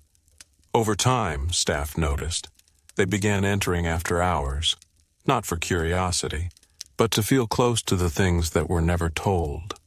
One night, nurse described it this way: "It's like listening to pages being turned in a book no one wrote." A caretaker once tried to catalog the jars. He gave up after 7. Each one felt different. One jar, when touched, made his chest tighten slightly, then ease. Another left the scent of pine and copper on his fingertips. One was cold. One was not there when he returned. Eventually, he left a note. "We are not meant to name them, only witness." That note remains folded under the 3rd jar from the left.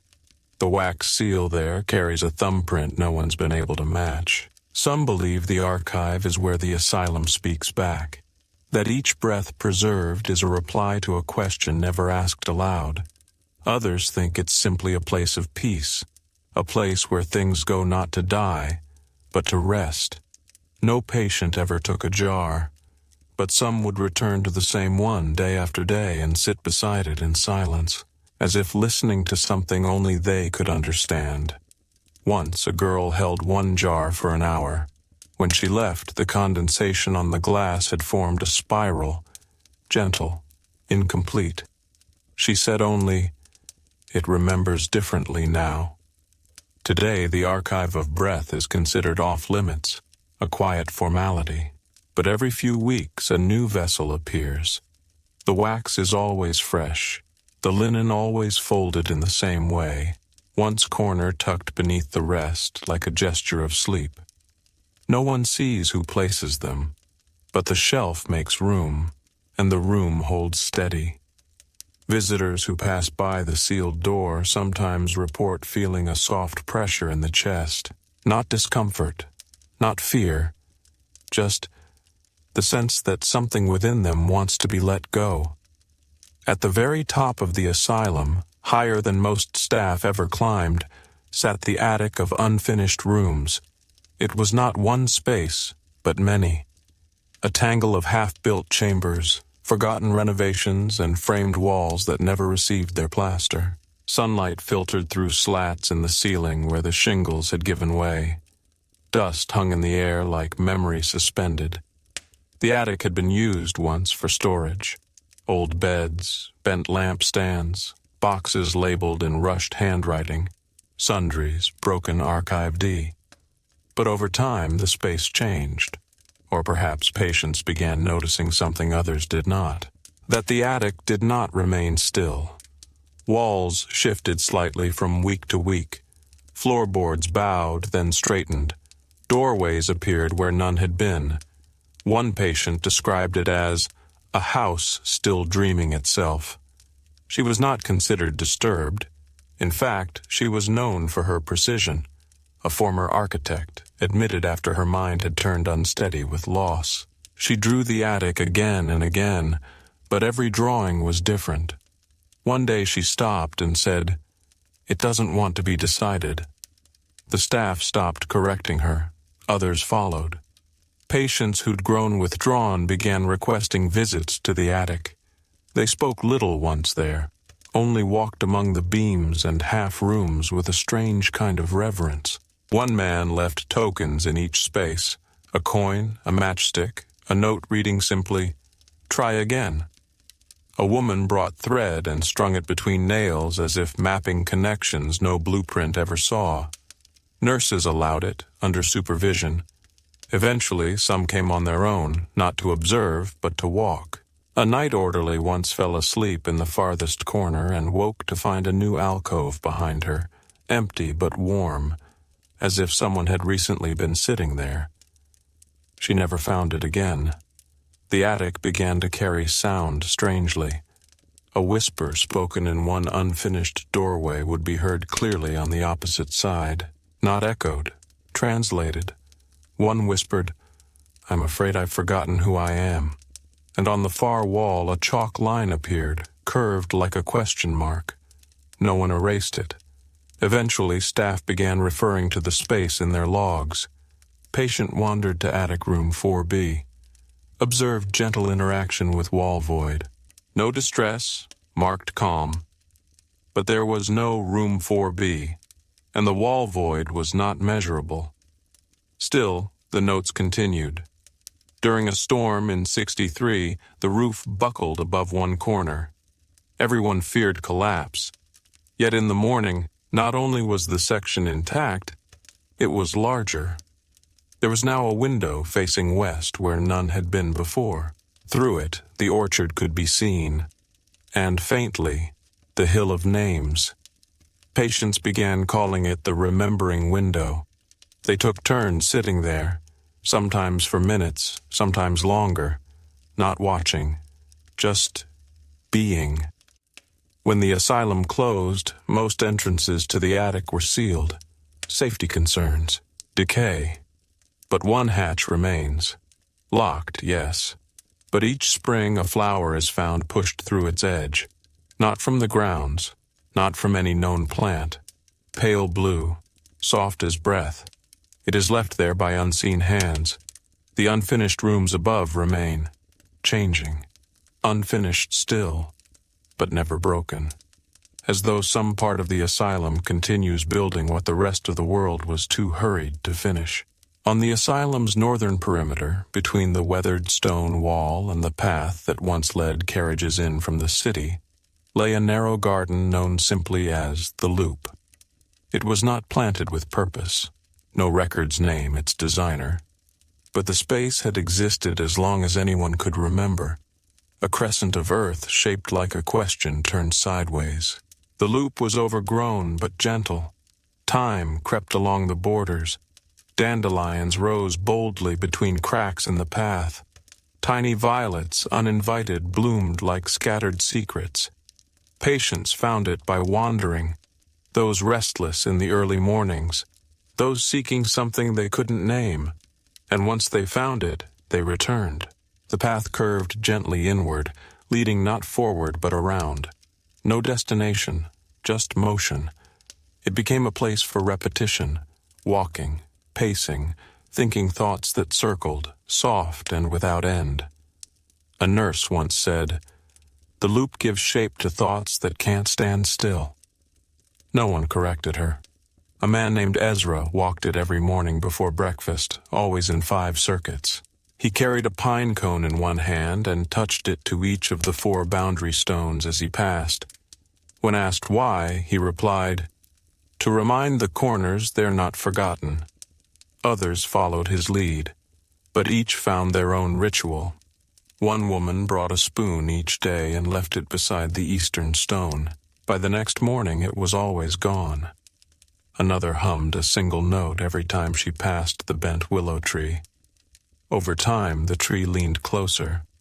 On rainy days, the garden shimmered, not from water alone, but from the way the path seemed to reflect more than just the sky.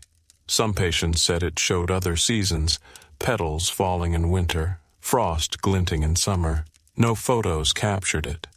Staff allowed access freely, even began keeping a small supply of boots by the back door for those who wished to walk the Loop before dawn.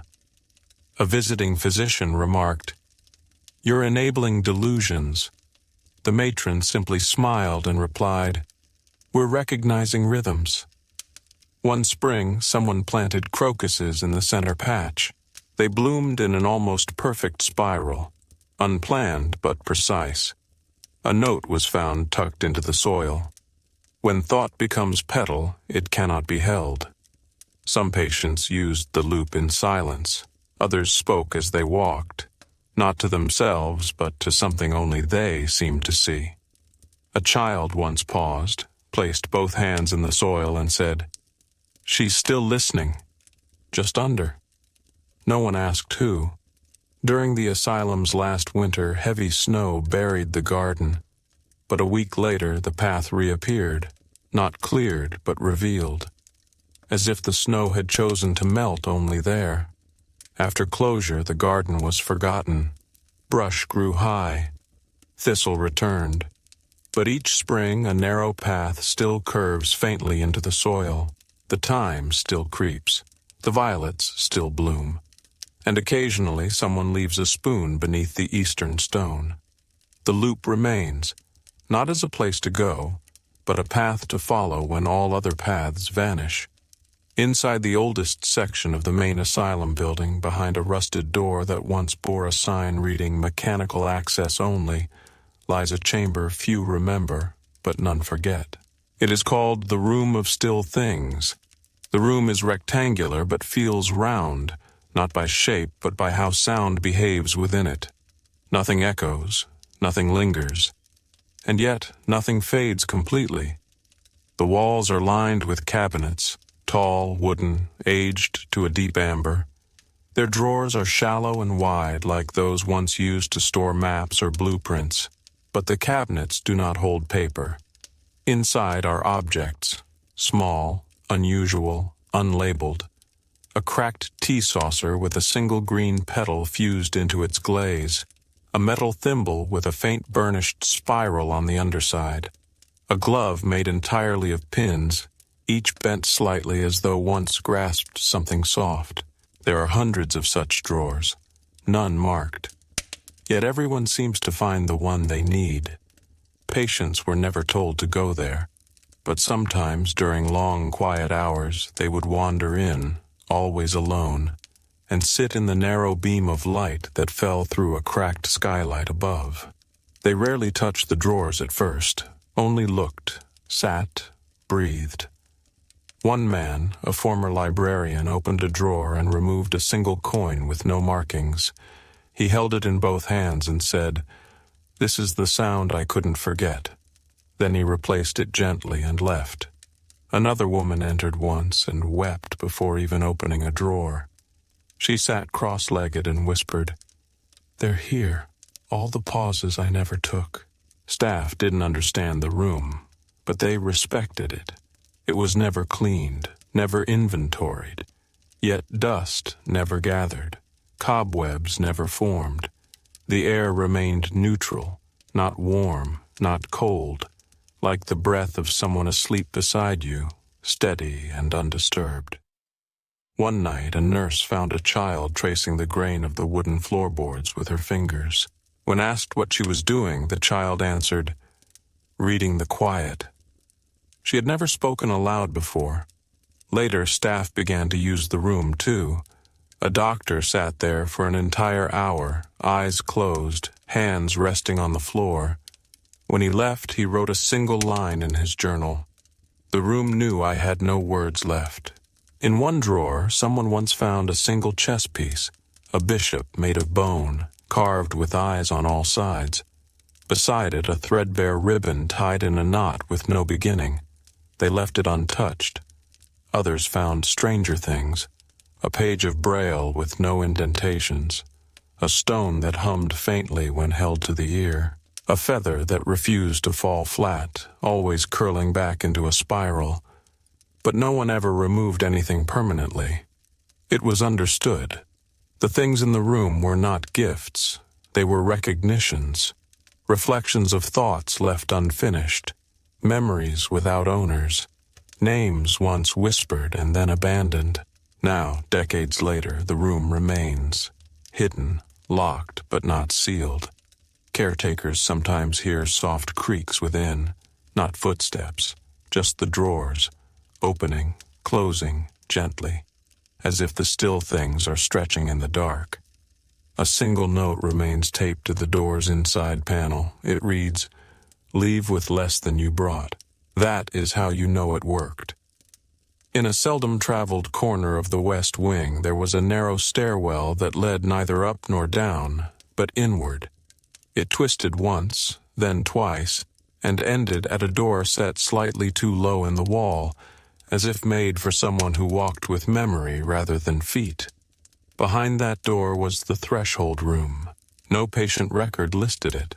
No map marked its presence. Yet it waited, always. The room itself was simple, a square with 4 corners, a wooden floor worn to softness, and walls the color of mist. But something about it made visitors pause upon entry. A pause not of hesitation, but recognition. This was a room between one thought and the next, between one life and what came after forgetting. There were no chairs, no furnishings, only a low shelf that held a single item at a time, and always that item changed. One day, a cracked mirror, reflecting not the face, but the hands. Another, a seashell with no scent of ocean. Once, a page torn from a book that no one had ever read, its text shifting ever so slightly depending on who held it. Visitors did not come here for comfort. They came because they felt something would meet them. A nurse once brought a man on the edge of great stillness. He had not spoken in weeks. He stepped inside, touched the wall, and whispered, "Oh, I've been here before, in a different kind of dream." She left him there for 10 minutes. When he returned, he nodded once, and his breath came steadier. Another patient, restless in every room, walked into the threshold and immediately sat. He remained still for the first time in months. When asked later what he had felt, he replied, "I was beside myself, but this time kindly." The staff came to respect the space deeply, not as a cure, not as therapy, but as the space one entered before something changed, before understanding, or release, or silence. Some brought small tokens and placed them on the shelf, not to give, but to offer. One left a watch that no longer ticked, another a match never struck. They were always gone by the next morning, replaced with something else. It was said the room read need, not want, and responded accordingly. A physician once stood in the room at the end of her shift, exhausted beyond words. On the shelf sat a folded cloth. When she unfolded it, she found only an imprint of a hand, not hers. She left in tears, but lighter. The floorboards never creaked, no matter the weight. The air carried a scent impossible to place, not floral, not mineral, but like breath and parchment blended. Time passed differently here. A minute could stretch or collapse entirely. No clock was ever brought inside. When the asylum prepared to close, staff made a quiet pact. The threshold room would not be boarded. It would be left as it was, unmarked, unsealed. Because even when the buildings fell quiet, they knew someone would still find it. Not someone seeking, someone arriving. And even now, on certain days when the wind turns gently through the west trees, those who pass near the crumbling stairwell sometimes feel a pressure in their chest, not heavy, but full, as if the room still waits for whoever is not yet ready, but nearly. Beneath the asylum's chapel, long since unused and now covered in moss-streaked dust, lies a hidden chamber known only through rumor and through dreams. It is called the Room of Names Forgotten Twice. The first forgetting happens at birth, the second much later, when even memory no longer carries weight. The chamber was not listed on any blueprint, not even the oldest ones. It was found accidentally during an inspection in the 1920s, when a maintenance worker followed the echo of dripping water behind a loose panel. He emerged an hour later, pale and quiet, holding nothing but an old key with no teeth. From that day forward, the room began to appear.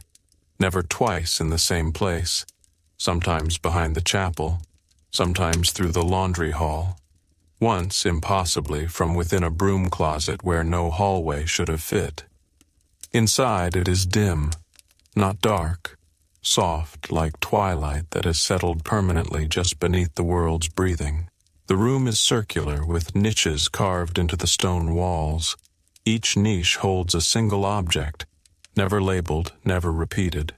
A doll missing its face, yet carefully sewn at the edges. A comb with one tooth longer than the others.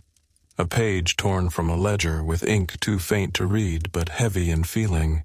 The objects change, but never while watched. Visitors speak of returning and finding things subtly shifted. Not replaced, simply aged differently. As if time touched them in ways words could not hold. Patients often found the room in dreams first. One man sketched it perfectly before he ever stepped inside. When he finally found the door, tucked behind a cabinet no one had moved in years, he said only, "It's quieter now, thank you." A woman left a single strand of hair in one of the niches. It remained for days, then vanished. In its place, a dried blossom, not from any known plant, its petals shaped like sighs. Visitors rarely spoke while inside. Voices felt too sharp here, even footsteps softened. They came not for answers, but for presence, to sit beside what had been let go, or perhaps what had chosen to stay. One nurse reported hearing music, not loud but woven, like distant humming from someone who'd forgotten the words long ago, but remembered the tune perfectly. Others felt warmth at their back, as if someone sat behind them, not watching, remembering. The name of the room, too, is never spoken inside it. Only outside, in hushed tones or in the margins of notebooks. RNFT, the twice forgot where the echo waits. A page was once found folded beneath the chapel's altar. It read, "When I cannot carry your name, I will carry the shape it left in me." That page now rests in a niche to the left of the entrance, unfolded, untouched. Even now, decades after the asylum's final day, some say the room reappears. A shadowed alcove in a church basement, a slight dip in the ground near old stone ruins, a pattern in frost on a forgotten window. Those who find it don't announce it. They step inside, breathe, and place something down that cannot be kept but must not be lost. The room, they say, does not collect. It remembers, gently, twice over. Near the asylum's south exit, behind a once bricked archway now broken open by time and tree root, there lies a hall known only as the corridor that repeats. It does not loop. It does not wind. But it never ends quite the same. At first glance it is simple, a tiled hallway with faded paint and iron sconce fixtures that haven't held candles in decades. But those who walk it soon notice subtle shifts. The tiles change shade, the cracks rearrange. The pattern of dust underfoot maps constellations not seen in this sky. Some staff avoided it entirely. They claimed it made them late, 5-minute walks becoming 30, hours slipping without notice. But patients sought it, quietly, often alone. One man walked it every morning before dawn. He entered with an apple, always eaten by the halfway point. When asked why, he replied, "I like to give the path something to carry with me." Another brought a journal and wrote only while walking. The pages, when later read, were full of names she swore she didn't know, names that matched no records. Still, she said, "I think they're the ones who passed through before I could." The corridor offered no direct comfort, but it had a patience to it, a willingness to let the walker unravel slowly, step by step. Light shifted there oddly. On some days the sconces flickered, though no power ran through them. On others, the walls seemed to glow faintly from within, not brightly, but like memory held at the edge of dream. Sometimes a patient would stop and place a hand flat against the wall, stand silent, then walk on, lighter. Staff stopped interrupting. They came to understand. The corridor was not traveled. It was listened to. The distance could not be measured. Maps failed. Tape measures tangled themselves before reaching the far wall. One cartographer gave up entirely, saying, "It's not a hallway, it's a conversation." Certain rules emerged, never spoken aloud but followed nonetheless. Don't run. Don't turn around. Don't mark the walls. They remember differently than you do. And most of all, take nothing from the corridor, but leave something behind, even if it's only your breath. Near the farthest end, if it can be called an end, there's a window. Always there, though it faces nothing. Just light. On rainy days, that light turns the color of tea. On clear days, it feels like skin touched by story. Patients often paused here. Some whispered things too soft to catch. Others simply stood until their breath matched the rhythm of something quieter than thought.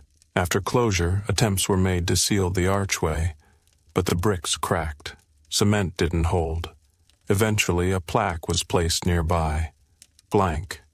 Just a shape to say, something belongs here. Caretakers say birds sometimes enter the corridor and are never seen to leave. But they are not trapped, they are just elsewhere. Today, when the wind moves a certain way, leaves gather only at the entrance. They spiral inward, never out. And if you listen at the threshold long enough, you might hear footsteps, soft, distant, that do not match your own. In the very heart of the asylum grounds, where four wings once met in symmetry that only made sense from above, there lies a courtyard few ever noticed, not because it was hidden, but because it preferred not to be found. They called it the Still Court. It wasn't grand, no statues, no fountains, just a square of cracked stone, bordered by hedges that grew despite being trimmed, and four benches, one for each direction, none ever in shadow. There was no path to reach it, only the soft wear of footsteps on the grass where others had wandered before. Patients stumbled into it by accident, and once they did, they often sat in the exact same place every time, without ever agreeing or being told. Something about the court encouraged return. It held silence, but not the heavy kind, not emptiness, stillness, a pause between thoughts. A place where breath felt a little more yours again. One patient, known for restlessness, sat still here for 40 minutes, something he had never managed elsewhere. When asked how, he said, "It's like the place remembered how I used to feel before I knew too much." Another woman, who never looked people in the eye, sat facing the east bench for weeks. Then, one morning, without warning, she turned and said, "He's not angry anymore." She never explained who. The benches themselves bore names, scratched faintly into their wood. No patient ever admitted to carving them. No staff claimed responsibility, but the names changed, not replaced, but rotated. Sometimes a name would fade, then reappear on another bench days later. They were not names from records. Some were symbols, some were sounds. One simply read, "The one who stayed when I shook." A physician who walked the grounds daily avoided the court at first, believing it indulgent. Then, one late autumn afternoon, he wandered through and sat. No one saw him for hours. When he returned, he had a leaf in his pocket, folded perfectly in half. He never spoke of the experience, only wrote one line in the logbook. The benches don't judge. The court's silence was not empty. It was deep, layered. Some described it like standing beside an old tree in windless air. Others said it felt like the space left behind after a lullaby ended. On occasion, laughter would ripple through it, soft, barely audible, always childlike, never mocking. No source, just presence. One spring, violets bloomed between the stones, outlining a perfect square inside the courtyard center. No one planted them. They lasted 1 week, then vanished. That week, every patient slept through the night, even those who never had before. After the asylum closed, the court remained untouched. Nature tried to reclaim it. Vines pressed in, moss crept low. But the square of stone resisted. Visitors rarely find it, but those who do often sit for longer than they intended, sometimes leaving a pebble on a bench, or a drawing, or just their shadow. The still court does not keep, but it holds, gently. And for those who carry memories too heavy to speak aloud, it offers a place not to forget, but to rest from remembering. When the last key was turned and the doors of the asylum fell silent, there was one room no one could lock, not because they forgot, but because the room itself refused to remain closed. It was known simply as the listening room. Set at the farthest point of the eastern annex, its windows looked nowhere, just into dense woods where light moved differently. But inside, the air always felt aware. There were no furnishings, only floorboards worn to a soft grain, and walls so bare they seemed full of waiting. At the room's center, a circle had been worn into the floor, not etched, but walked, over years, decades. No one could say how it began, but patients who entered rarely crossed the circle's line. They stood just at the edge, spoke, or didn't, and waited. For what? Not reply. Recognition.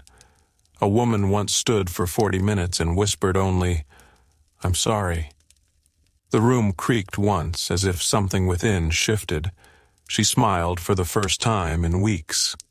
Another sat outside the circle for hours with her back against the wall. She said nothing. But the next morning, staff found 5 small feathers in the shape of a crescent on the floor beside her. No bird had entered. No windows were open. One child, mute since admission, walked in, placed a hand over his heart, and sang a single note. High, pure, held. It echoed not through the space, but inward, as if the walls breathed it in. After that, he began to speak again. Not often, but always gently. Staff stopped entering without cause. They began logging it differently, not as a therapy space, but as an event threshold. One note read, "Subject entered at 7:12, exited unchanged in appearance, reported feelingless alone in my thinking." Another, "A place that does not advise, only receives." The listening was not just auditory. It was cellular, emotional, as if every heartbeat was mirrored by the walls. In winter, the room grew slightly warmer than the rest of the building, not by degrees but by feeling, like a blanket remembered from childhood. In summer, it smelled faintly of pages turned slowly. During the final year, a patient asked if they could spend their last hour in that room. They brought no belongings, only a single string, frayed at both ends. They held it in the center of the circle, then let it fall. The next day, the string was gone, but a pattern remained in the dust. 2 overlapping spirals, neither beginning nor ending. When the asylum closed, the listening room remained unsealed. No boards were nailed, no signs posted, only the door, pushed gently until it leaned but never latched. Caretakers say sometimes they find footprints there, always barefoot, always entering, never leaving. And if you sit long enough at its threshold, not inside but near, the air feels different, like someone is waiting for you to speak, but will not hurry you, like silence has chosen not to be empty, but kind. The asylum has faded, its halls cracked, its name forgotten by maps, but in that room something remains. Not a ghost, not a voice, just presence, unjudging, unmoving, endlessly listening.